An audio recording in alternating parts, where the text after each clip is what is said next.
Hello welcome students, আশা করি তোমরা সকলেই খুব ভালো আছো। জ্ঞানজ্যোতি কোচিং সেন্টারের পক্ষ থেকে তোমাদের সবাইকে আরো একবার স্বাগত। তো আমি মীরা ম্যাম, আমি আজ তোমাদের যেই টপিক নিয়ে আলোচনা করব সেটা হচ্ছে তোমরা যা WBSU ইউনিভার্সিটির আন্ডারে পড়ছো, বলতে ওয়েস্ট বেঙ্গল স্টেট ইউনিভার্সিটির আন্ডারে পড়ছো। তোমাদের থার্ড সেমিস্টার মেজর 3 যে বেঙ্গলি সিলেবাস রয়েছে সেখান থেকে যে টপিকটা নিয়ে আলোচনা করবো তোমাদের সিলেবাস ভিত্তিক, সেটা হচ্ছে ফোর্ট উইলিয়াম কলেজ কবে প্রতিষ্ঠিত হয়েছিল, কলেজের প্রথম অধ্যক্ষ কে ছিলেন, এবং কলেজের 3জন যে পণ্ডিত, উল্লেখযোগ্য পণ্ডিত, তাদের সম্পর্কে আলোচনা করবো। এই প্রত্যেকটা কোশ্চেন কিন্তু এই ফোর্ট উইলিয়াম কলেজ থেকে 3টা কোশ্চেনে কিন্তু খুবই গুরুত্বপূর্ণ কোশ্চেন। অবশ্যই ক্লাসটা শুরু থেকে শেষ অবধি তোমরা দেখবে, ঠিক আছে? আজকের ক্লাসটা কিন্তু খুবই গুরুত্বপূর্ণ তোমাদের এক্সামের জন্য। দেখো, আলোচনার বিষয় শুরু করার আগে খুবই একটা গুরুত্বপূর্ণ ইনফরমেশন তোমাদেরকে জানিয়ে দিই। তোমরা যা ভাবছো এই সেমিস্টার আমাদের সঙ্গে অনলাইন ক্লাস বা নোটসের জন্য যোগাযোগ করবে, তাদেরকে বলে দিই বোর্ডের কর্নারে 2টি নাম্বার দেওয়া আছে, যে কোনো একটি নাম্বারের মধ্যে কল করে নিয়ে আমাদের সঙ্গে সরাসরি যোগাযোগ করে নিতে পারবে। তার সঙ্গে তোমাদের বিভিন্ন সেমিস্টারের যে কোর্স ফির জায়গাটা দেখো দেওয়া আছে এখানে, আমি তাও একবার করে বলে দিচ্ছি সমস্ত ইনফরমেশন। দেখো, মেজর কোর্সে যারা আছে তাদের জন্য আছে 1199, আর মাইনর কোর্সে যারা আছে তাদের জন্য আছে 699, ঠিক আছে? এই তোমাদের কোর্স ফি রাখা হয়েছে, আর বিভিন্ন রকমের ইনফরমেশন স্ক্রিনে দেওয়া আছে। আমি আর আলাদা করে বলছি না, একেবারে সরাসরি আলোচনার বিষয়ে চলে যাচ্ছি। দেখো, প্রথমে বলছি এই যে ফোর্ট উইলিয়াম কলেজ, এই ফোর্ট উইলিয়াম কলেজের প্রতিষ্ঠা ও নেতৃত্ব। দেখো, তো এই ফোর্ট উইলিয়াম কলেজ কে প্রতিষ্ঠা করলেন, এখানে চলে যাচ্ছে। দেখো কি বলছে, 1800 খ্রিস্টাব্দে ফোর্ট উইলিয়াম কলেজ প্রতিষ্ঠিত হয় 4ই মে। আচ্ছা, কবে প্রতিষ্ঠিত হয় এই ফোর্ট উইলিয়াম কলেজ? আমরা দেখতে পাচ্ছি 1800 খ্রিস্টাব্দে 4ই মে প্রতিষ্ঠিত হয়েছিল, এবং এর প্রথম অধ্যক্ষ কে ছিলেন? এর প্রথম অধ্যক্ষ ছিলেন রেভার ডেভিড ব্রাউন, ঠিক আছে? তাহলে কবে প্রথম প্রতিষ্ঠিত হলে প্রথম অধ্যক্ষ কে ছিল সেটা জেনে গেলাম।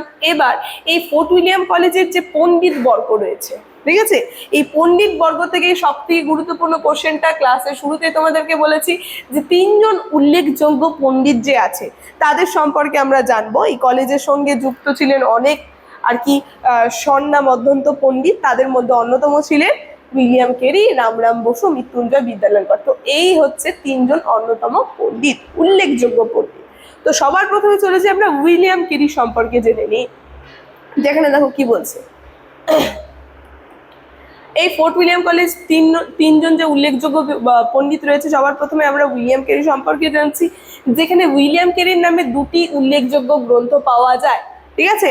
একটা হচ্ছে কথোপকথন, আর দ্বিতীয় রয়েছে ইতিহাসমালা। তো এই গ্রন্থগুলো সম্পর্কে জেনে নিই, এই গ্রন্থগুলো কি বিষয় নিয়ে তিনি লিখেছেন।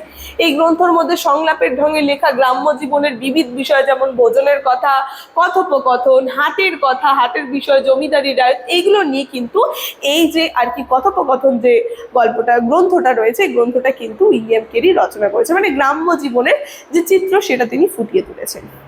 দ্বিতীয়, ইতিহাসমালা। এই গ্রন্থ আমরা দেখতে পাচ্ছি উইলিয়াম কেরি 1812 খ্রিস্টাব্দে লিখেছেন, এবং এই গ্রন্থে প্রাচ্য পাশ্চাত্যের নানা অনুবাদকমূলক গল্প স্থান পেয়েছে। গল্পগুলি খুবই সহজ সরল ভাষায় লিখেছেন। কেরি সাহেব মূলত মানুষকে গল্পের ভাষা আয়ত্ত করে দিতে চেয়েছিলেন।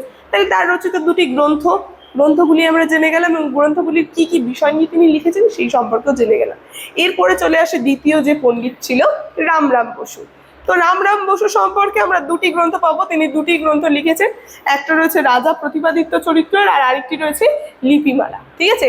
রাজা প্রতিপাদিত্য চরিত্র 1801 সালে লেখা, এবং এটি বাংলা ভাষায় প্রথম মৌলিক গ্রন্থ। এই যে এই জায়গাটা যদি বলে বাংলা ভাষায় প্রথম মৌলিক গ্রন্থটির নাম কি, সেটা হচ্ছে রাজা প্রতিপাদিত্য চরিত্র, যেখানে ইতিহাসের প্রতিপাদিত্যকে সামনে রেখে লেখক কল্পনা জনশ্রুতি মিশিয়ে এমন এক কাহিনী গড়ে তুলেছেন যা থেকে সেকালের গল্পের ভাষা সহজে বোঝা যায়, এবং এই সব গ্রন্থ লেখা হয়েছিল বাঙালিকে এক আদর্শ শিক্ষা দেওয়ার উদ্দেশ্যে, ঠিক আছে? তারপরে আমরা দেখবো লিপিমালা। এই লিপিমালা এটি পত্র রচনার ঢঙে লেখা ছিল, অনেকগুলি পত্রের সংকলন এটা, ঠিক আছে? লিপিমালার নামটা শুনে আমরা বুঝতে পারছি যেগুলো অনেকগুলো পত্র নিয়ে যে গ্রন্থটা লেখা হয়েছে, এবং যেমন দক্ষযজ্ঞের কথা, তারপরে নবদ্বীপে চৈতন্যের কথা, গঙ্গা অবতরণের কথা, পৌরাণিক ঘটনাকে সামনে রেখে কাহিনী গড়ে তুললো। এতে লেখকের মুসলিমিয়ার পরিচয় কিন্তু মেলে। তাহলে আমরা বুঝতে পারছি এই লিপিমালা আর কি যে গ্রন্থটা তিনি লিখেছেন, যার মধ্যে বিভিন্ন পত্রগুলো নিয়ে তিনি এই সংকলনটা তৈরি করেছেন, যার মধ্যে দক্ষযজ্ঞ, নবদ্বীপ, মানে পৌরাণিক যে কাহিনীগুলো রয়েছে সেগুলোকে সংগৃহীত করে কিন্তু তিনি এই গ্রন্থটি লিখেছেন। তাহলে রামরাম বসুর যে দুটি গ্রন্থ রয়েছে সেই সম্পর্কে আমরা জেনে গেলাম। এরপরে আমরা চলে আসছি 3 নাম্বার, সেটা হচ্ছে মৃত্যুঞ্জয় বিদ্যালঙ্কার। 3 নাম্বার যে পণ্ডিত ছিল, 3জন পণ্ডিত যে বললাম, তো এই মৃত্যুঞ্জয় বিদ্যালঙ্কার আমরা দেখবো ফোর্ট উইলিয়াম কলেজে যে 3জন উল্লেখযোগ্য পণ্ডিত বলছি তাদের মধ্যেও শ্রেষ্ঠ কিন্তু ছিল এই মৃত্যুঞ্জয় বিদ্যালঙ্কার, যেখানে ফোর্ট উইলিয়াম কলেজের অন্যতম প্রধান পণ্ডিত, এক সেকেন্ড, যেখানে কি বলছে, ফোর্ট উইলিয়াম কলেজের অন্যতম প্রধান পণ্ডিত মৃত্যুঞ্জয় বিদ্যালঙ্কার, বিদ্যাসাগরের পূর্বে তাহাকে কিন্তু প্রথম গদ্যশিল্পী, যথার্থ গদ্যশিল্পী বলা হতো। এই যে এই জায়গাটা, বিদ্যাসাগরকে কি বাংলা সাহিত্যের প্রথম যথার্থ গদ্যশিল্পী বলা হচ্ছে, বাংলা সাহিত্যের যথার্থ গদ্যশিল্পী, এবং তার পূর্বে যাকে বলা হতো তিনি কিন্তু ছিলেন এই মৃত্যুঞ্জয় বিদ্যালঙ্কার। তার রচিত যে গ্রন্থগুলো সেই সম্পর্কে আমরা জেনে নিই। এক সেকেন্ড, দেখো এক এক করে চলে যায়। প্রথমে 32 সিংহাসন, তার রচিত বিখ্যাত যে গ্রন্থ 32 সিংহাসন, যেটা 1802 সালে তিনি লেখেন, যেখানে রাজা বিক্রমাদিত্যকে সামনে রেখে মৃত্যুঞ্জয় 32টি গল্প শুনিয়েছেন, এবং এই গ্রন্থে তার গদ্যের সরসতা খুব সহজেই লক্ষ্য করা যায়। ঠিক আছে, তার মানে যে রাজা বিক্রমাদিত্য যে রয়েছে এটাকে সামনে রেখে কিন্তু 32 সিংহাসন গ্রন্থটি রচনা করেছেন মৃত্যুঞ্জয় বিদ্যালঙ্কার। তারপরে তার দ্বিতীয় গ্রন্থ আমরা দেখবো হিতপ্রদেশ, যেটা 1808 সালে রচিত রয়েছে।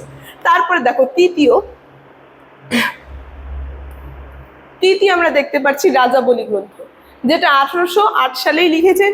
অতীত ও সেই কালের ইতিহাসকে সামনে রেখে লেখক গড়ে তুলেছিলেন রাজাবলী।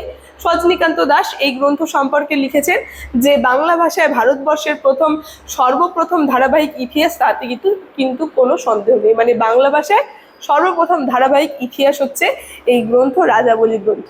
ঠিক আছে, তারপরে আমরা দেখব প্রবোধ চন্দ্রিকাও কিন্তু তিনি রচনা করলেন, যেখানে ব্যাকরণ, অলঙ্কার, ইতিহাস এই সব মিলিয়ে তিনি প্রবোধ চন্দ্রিকা গ্রন্থটি গড়ে তুলেছেন, যেখানে পণ্ডিত মৃত্যুঞ্জয় বিদ্যালঙ্কার তার এক অনন্য নিদর্শন হচ্ছে এই গ্রন্থ।